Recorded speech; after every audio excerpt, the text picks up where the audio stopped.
I am not going to be long. I'm going to give you 4 words. This morning on my briefing, my special counsel, Lisa Zomberg, said something that I want us all to acknowledge. We've been through some tough time, New Yorkers. We are tough people. We saw the center of our trade collapse.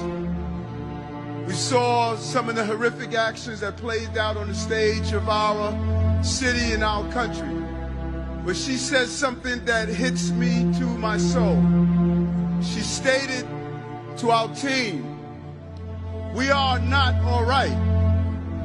We are not all right when we see young girls pulled from their home and dragged through the streets. We are not all right when we see grandmothers being pulled away from their homes and children shot in front of their families.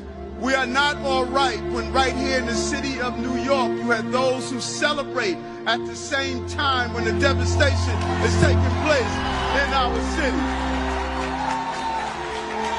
We are not all right when Hamas believes that they are fighting on behalf of something in their destructive, despicable action that carried out. We are not all right when we still have hostages who have not come home to their family. We are not all right. And we're not going to say we have a stiff upper lip and act like everything is fine. Everything is not fine. Israel has a right to defend himself, and that's the right that we know. Your fight is our fight. Your fight is our fight.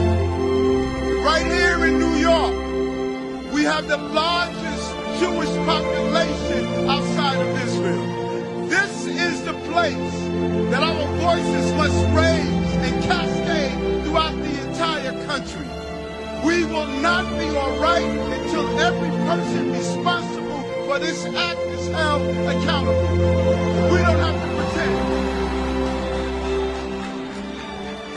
And I want to thank my religious leaders throughout this city of all religious groups who reached out to us and clearly stated that they denounced the hatred and the anti-Semitism that was displayed on one of the holiest days of the year. This was intentional.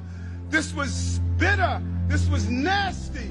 This was something that shows Hamas must be disbanded and destroyed immediately.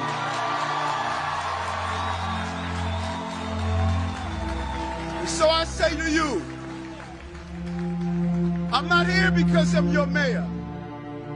I've been in Israel as a state senator. I protected the community of this city in general, but specifically the Jewish community as a police officer. I stood with you as borough president. And now I'm here today to say not only am I the chief executive of this city, but I'm your brother. I'm your brother. Your fight is my fight. That swastika not only displays the pain of anti-Semitism, it displays the pain of racism among African Americans. You marched with us with Dr. King. You stood with us with all the fights we had. And I'm saying we're going to stand with you and stay united together. And we don't have to be all right. We should be angry at what we saw. Thank you, Israel.